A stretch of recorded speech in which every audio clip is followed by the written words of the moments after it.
good afternoon, good evening. Dr. Barry, London News, Melbourne. This is a clip from Sky News. Good, produce pretty good stuff, and you need to have a look at this. And it's getting worse. You know, one time I thought about 80% of the people were asleep. Well, they're not. They just don't care. And if you look at numbers on YouTube and other channels, are going down because people are just too lazy to look and see what's going on. They have been mesmerized by these so-called governments, which are just businesses. They're nothing more than a business, bigger business, so on and so forth. Corporations, DCs to states. They have everybody, as they all say in the old days, bamboozled. Nobody believes anything anymore. So it's a waste of time. We have to fight harder, guys, to get anybody to watch, to listen, and do anything. But it's gone pretty bad. This is about your currency. The currency goes, liberty goes. Forget the bloody word freedom. Freedom is just another word. Remember that song, For Nothing Left? I'm not going to sing it. I promise. But anyway, look, no matter what we do, it's not going to change anything. It's pretty hard. So keep an eye out. Try and spread the word. Common law is the only way back, and it's the slowest way back because people like to go the long way around to take the shortest way home, if you like. It's just silly. I've been to a few meetings lately. People there. 100 people there, and what they're listening to is just a lot of old waffle. Where common law is nothing more than common sense, the only way back. So I'll have a look at this video about currency. It's from Sky News. Thanks for watching, guys. I'll put some more new stuff up soon, I hope, but we will be coming from some interesting people, all being well, if Murphy doesn't interfere with the plans from Dublin and other parts of Ireland next week. Some maybe Dolores Cahill, we're going to have a chat with her, I hope. Well, she promised, but remember, my dad said how to make God laugh. Tell him your plans. Bye for now, guys. Thanks for watching. Cheers. Well, what a fun week I've had spending cash. As I promised on the Bolt Report on Tuesday night, I'd spend the week avoiding using any of that tap and go bits of plastic or any credit cards and only use cash. I did this in support of an online protest called Cash Only Week. It is clear that big business, the banking industry, and big government are waging a war against cash, which, like everything else being driven by the elites, will only benefit them and make losers out of the average man and woman in or even on the street. At its most basic, cash, of course, allows people to spontaneously help out those like buskers or others trying to make a few bucks, or even to tip your favorite waitress or whatever. But cash is far, far more important than just that. Cash is literally freedom. And the death of cash, quite literally, means the death of individual freedom. Already here in Australia, some branches of banks like the ANZ are no longer carrying cash. Why? Well, only this week at something called Summer Davos, the World Economic Forum's annual shindig in, of all places, China, was extremely revealing and extremely disturbing. And the one final note I will make is that if you think about the benefits of digital money, there are huge potential gains. It's not just about digital forms of physical currency. You can have programmability, units of central bank currency with expiry dates. You could have, as I argue in my book, a potentially better and some people might see it as a darker world where the government decides that units of central bank money can be used to purchase some things, but not other things that it deems less desirable, like say ammunition or drugs or pornography or something of the sort. And that is very powerful in terms of the use of a CBDC. That was Eswar Prasad, the former head of the IMF's China division, that's the International Monetary Fund, outlining how a central bank digital currency, CBDC, they will be programmable so that governments and banks will be able to severely restrict how, when, where, on what, and with whom you can spend your money. Prasad even refers to including expiry dates on CBDCs. In other words, your money will literally have a use-by date on it. Goodbye personal savings, goodbye freedom. The slip of the tongue there from old Prasad was, of course, where he said this will usher in a better world before correcting himself to say a darker world.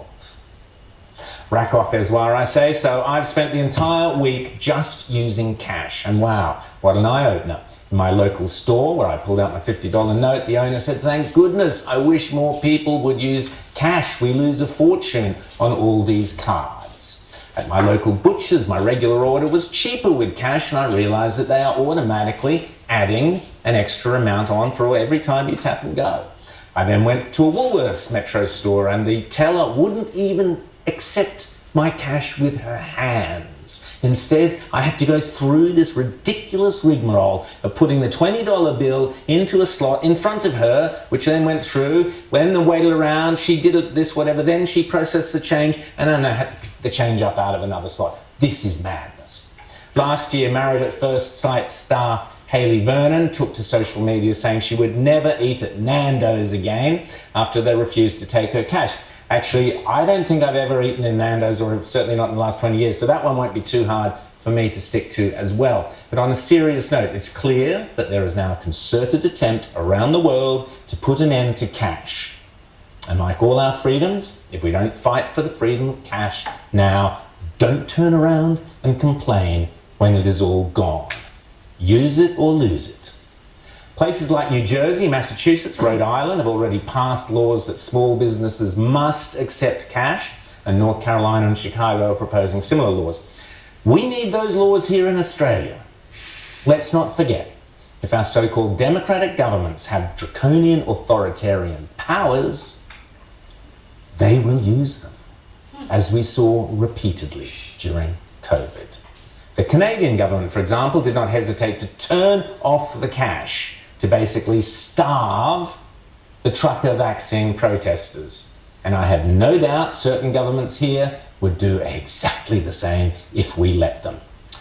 Look at the robo-debt fiasco. I know it's a different thing, but the Canberra bureaucracy clearly abused its powers in that instance and has been accused of venality, incompetence and cowardice. The Morrison government has been accused of that over the scheme. Venality, incompetence and cowardice are three words that you could equally apply to all the Australian governments and oppositions, Liberal and Labor, during the COVID years, and their appalling treatment of those who chose not to get vaccinated. Would you trust any of those governments, and I include the Albanese Labor federal government, with complete control over your everyday finances with a digital currency? Of course not. You'd be insane. But the reality is that if the Reserve Bank of Australia gets its way, we will have an Australian CBDC, digital currency, operating within the next few years. And once in place, I can only imagine the coercion and the threats and the manipulative tactics that the big banks, big business, big tech, big bureaucracy and big government will use to force every individual Australian to forego real cash in favour of their totalitarian new digital currency. In Britain only last week, my good friend Nigel Farage revealed that banks are now refusing to deal with him or his family members because of his politics. I got a phone call a couple of months ago to say, we are closing your accounts. I asked why. No reason was given. I was told a letter would come which would explain everything. The letter came through and simply said, we are closing your accounts. We want to finish it all by a date which is around about now. So I thought, well, there we are. I'll have to go and find a different bank. I've been to 7 banks actually. Asked them all, could I have a personal and a business account? And the answer has been no in every single case. The issue has caused a massive uproar in the UK, with Spiked magazine writing about the terrifying rise of debanking. But as Toby Young from the Free Speech Union reported, in light of Nigel Farage's exposure of this insanity, UK ministers are now looking at scrapping those EU laws that made Nigel's bank cancelling possible. We shall see. But it does prove the point that it is up to we individuals to stand up to this ever-encroaching war on our financial and other freedoms. I mentioned last week the insidious Combating Misinformation and Disinformation Bill, which we discussed earlier with Russell Broadbent. let me quickly say a big thank you to all of you who did, as I suggested, and went on to the ACMA Have Your Say site and put in your forthright comments, politely. Because again, this is a direct assault on our personal freedoms. The government will decide what is the truth and what is misinformation, but the government itself is exempt from those rules. Remind you of this? Dismiss anything else. We will continue to be your single source of truth. Dismiss everything else. We will continue to be your sole source of truth, said Jacinda Ardern. How we laughed back then, but this is precisely what the Albanese government is planning to do to us now, this year, in Australia. Not just on COVID, but on everything. The internet we were promised back in the 90s was supposed to usher in an unstoppable new era, a brave new world of democracy and free speech around the world, because now every individual could simply hop online and enjoy unfettered freedom of expression. But instead of bringing Western democracy to repressive regimes, we are instead bringing draconian repression into our democracies. Have a listen to this clip from a discussion on British TV between a former Minister for Tech and the Digital Economy and Meredith Whittaker, the president of the messaging service Signal, talking about the new regulations that the UK government is currently trying to push through, which potentially could be used to monitor what people say in their private messages. Gillian Triggs, eat your heart out. Ofcom, by the way, is the British equivalent of our ACMA. What the regulator would do, I would imagine with a company like Signal, is when the regulator Ofcom is creating the codes of practice, they might say to Signal, well, what sort of data do you gather? And if Signal says, well, we don't gather data about people's messages, we can't possibly look at this, the regulator won't say you need to break encryption. It'll say that's fine, but you do have policies, let's say, on legal and appropriate use. How do you enforce those? What do you do? None of that is specified in the bill, and this is our concern, because we hear things that are sensible like that from people like you, and then we look at the bill, and what is specified is a regime that would give Ofcom the power to demand that everyone in the UK download spyware that checks their messages before they're sent against a database of what is permissible to say and send and what is not permissible. This is real. This is happening. Because they can, governments around the world are seeking ever greater control over what we think, over what we say, how we spend our money. Make no mistake, they may not necessarily be malevolent, but inevitably, through incompetence or cowardice, they will strip away every single one of our freedoms if we let them. They're constantly monitored by facial recognition cameras that are able to instantly put a face to a name. Now the Chinese are also ranked, given a mark out of a possible 950 points. A score in the 700s is considered good, around the 500 mark is not. For now, the number is a sort of bank credit rating, keeping track of everyone's spending habits. I think being ranked is a good thing. A society has to have rules. It forces us to be well behaved. It may seem scary, but it's just like that here. We're used to it, and anyway, we don't have a choice. They don't have a choice, we do. But yet we are already on the verge of a voluntary social credit system throughout the West, very similar to the horrendous system you saw there in communist China. Surveillance of us is dramatically on the increase, with places like Bunnings and I bet many other stores keeping tabs on you and me, on their customers, with facial recognition systems like we saw there. Now the Albanese government intends to grant powers to ACMA regarding misinformation online, which means bureaucrats could eventually become the only source of the truth. And finally, control over what you can buy and when you can buy it is hovering in the background. Just imagine what these lunatics will do when they can control how much money we can spend on, say, eating meat, or flying, or filling up our petrol cars. So I ask your local cafe. Go to your local cafe, your pub, your restaurant, wherever you spend your money. Go there, ask them if they prefer cash. And then if they do, make it part of your daily effort to make sure you have the cash for them. Small businesses can offer visible discounts for cash because it's only we, the taxpayers, the small business people and the consumers, who can safeguard our freedoms, including safeguarding our freedom to spend when and where and how we see fit. Try it. Treat your tap and go cash card as a last resort rather than the first easy choice. Let's fight to hang on to every one of our precious freedoms before they disappear altogether. Look hard enough, you'll find some kind of injustice in pretty much every corner. Just a month ago, a columnist at the Canberra Times reckoned we needed to change the names of suburbs in the ACT because they were named for, shock horror, white men. She decried the streets and suburbs named for dead white men, paeans to our colonial past, Barton, Deacon, Reed and more, all lasting reminders. Strike me pink. Well, if you thought that was stupid enough, I can do you one better. Now it's bus signs. I'm not joking. Bus signs in Adelaide are now apparently anti-Semitic. The Transport Minister in South Australia, Tom Koutsantonis, has now launched an official departmental review into bus stop signs around Adelaide because he received a complaint, a single complaint, about the fact they feature a man with his right arm in the air hailing a bus. Now, of course, the complaint is that it's some kind of Nazi salute.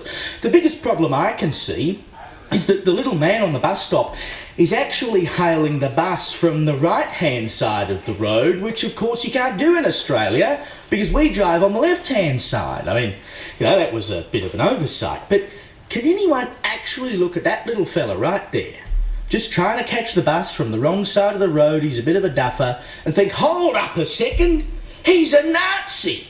Koutsantonis told the Advertiser today that this signage has been in use for 3 years, and I am advised that neither my department nor my office has received any complaints along these lines previously. The interpretation raised with me today about this signage is not one that had ever occurred to me, and of course was never the intention of my department. 3 years, not one complaint, because you have to be thinking some pretty strange thoughts to construe it as in any way anti-Semitic, and yet he's launched a formal review. I mean, Coots, come on, mate. And Tom Koutsantonis, I've got to say, he's a good bloke, and he's a fair bit more conservative than most of the Liberals in South Australia, it has to be said, but this is just silly.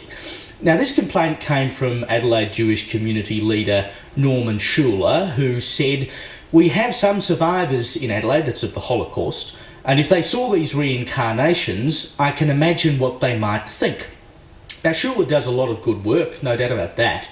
But seriously, if no one has complained in 3 years, somehow I don't think it's that big of a deal. Anti-Semitism is real, and we've seen idiots actually performing Nazi salutes in public this year while hijacking women's rallies, and that is something we should worry about and we should fight against.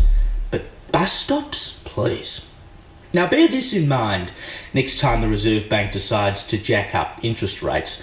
Luxury retail sales in this country have nearly doubled to $5.3 billion in the past 10 years, and its contribution to Australia's GDP is growing faster than the overall economy. That's projected to increase to $6.1 billion by 2027-28. And global market research firm Ibis World have found there are now more than 460 luxury businesses in Australia, which is up 49%.